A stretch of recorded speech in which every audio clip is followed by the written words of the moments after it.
Hello കൂട്ടുകാരെ, എല്ലാവർക്കും സുഖമല്ലേ? ഞാൻ ഇന്നൊരു അയലക്കറി വെക്കാമെന്ന് വിചാരിച്ചു. ഉണക്കമീൻ, ഉണക്ക അയലയാണ്. ഇതിനകത്തുള്ള സാധനങ്ങൾ ഉണക്കയിലുണ്ട് ഒരെണ്ണം, പിന്നെ ഉപ്പിലിട്ട മാങ്ങയുണ്ട്, പിന്നെ കറിവേപ്പില ഉണങ്ങിപ്പോയി അതുണ്ട്, പിന്നെ മല്ലിപ്പൊടിയുണ്ട്, പിന്നെ മഞ്ഞൾപ്പൊടി, മുളക് പൊടി, ഇഞ്ചി, സവാള, പച്ചമുളക്,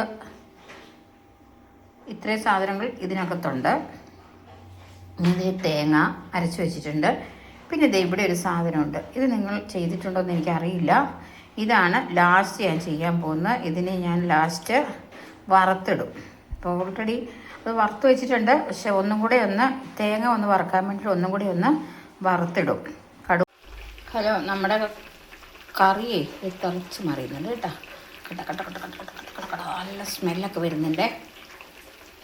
പിന്നെ ഞാൻ ഓർത്തു ഇങ്ങോട്ട് ഇട്ട് കൊടുക്കണം കുറച്ച് കഴിയുമ്പോൾ. അത് കാണിക്കാം കേട്ടോ. നമ്മുടെ മീൻകറി ഞാനിവിടെ വാങ്ങി വെച്ചിട്ടുണ്ട്. ഇപ്പം ഞാൻ ഞങ്ങളോട് പറഞ്ഞ് കാണിച്ചില്ലായിരുന്നു. അത് ഞാൻ എടുത്ത് എണ്ണയിലേക്ക് ഇടാൻ പോവാണ്.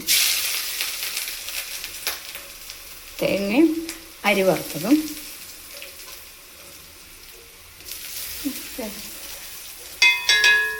ഒന്ന് ഇറക്കി കൊടുക്കാം.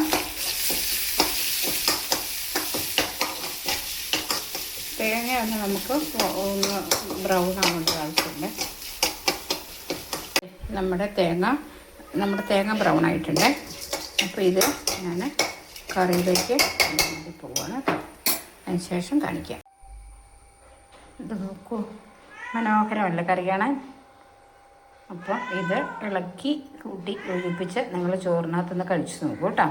ഇഷ്ടപ്പെട്ട് കഴിഞ്ഞ് കഴിഞ്ഞാൽ നിങ്ങൾ ഇഷ്ടപ്പെട്ട് കഴിഞ്ഞ് കഴിഞ്ഞാൽ എൻ്റെ ചാനലൊന്ന് സബ്സ്ക്രൈബ് ചെയ്യണേ. പോകുന്ന വഴിക്കൊന്ന് ലൈക്കും ഷെയറും ഒക്കെ കൊടുത്തിട്ട് പോക്കോ കേട്ടോ.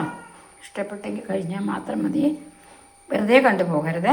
ഓക്കെ, എല്ലാവർക്കും നന്ദി, നമസ്കാരം. ഇത് കണ്ടോ, ഇളക്കി കഴിഞ്ഞപ്പം കറീൻ്റെ രൂപം ഇതാണ്. അപ്പം ഇതുപോലെ നിങ്ങളൊന്ന് ഉണ്ടാക്കി നോക്കണം. എന്നിട്ട് അഭിപ്രായവും കമൻറ്റും കാര്യങ്ങളൊക്കെ വരട്ടെ കേട്ടോ. ഓക്കെ.